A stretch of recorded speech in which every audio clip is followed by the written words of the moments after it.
A special thank you to each of our subscribers who make this channel possible. Here's today's story. In a significant political development, the government has found itself in a standoff with labor backbenchers following accusations of breaching a manifesto pledge.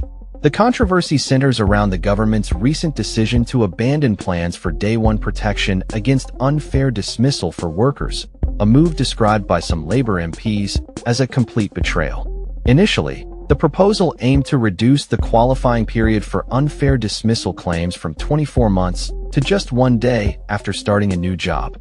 However, in a bid to facilitate the passage of the Employment Rights Bill through Parliament, ministers have now opted to extend this period to 6 months instead. This decision has sparked outrage among labor backbenchers, particularly from MP Rachel Maskell, who expressed her deep disappointment over the U-turn. Maskell, who has a history of rebelling against proposed welfare curbs, has indicated that this shift could pose significant challenges for the government moving forward. The bill has been embroiled in a standoff between the House of Lords and MPs, with the original plan to provide day one protections now seemingly abandoned.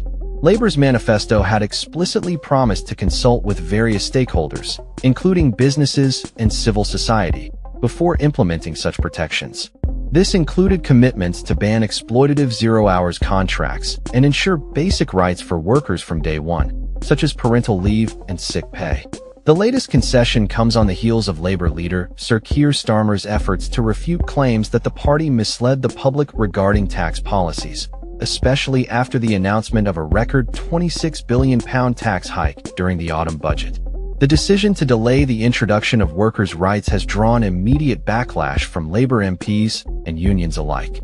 Justin Matters, a former government minister and ally of Angela Rayner, criticized the government for breaching its manifesto, stating, "It might be a compromise, but it most definitely is a manifesto breach." Business Secretary Peter Kyle defended the decision, asserting that the compromise was reached through discussions between unions and employers, and that it was not his role to obstruct this agreement. Education Secretary Bridget Phillipson echoed this sentiment, arguing that the manifesto allowed for consultation, which justifies the changes made.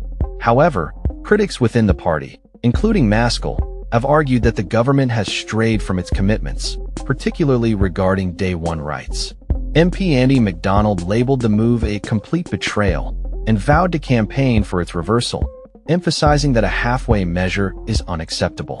Fellow Labour MP Neil Duncan Jordan criticized the lack of discussion with the Parliamentary Labour Party, questioning why the party capitulated to the House of Lords.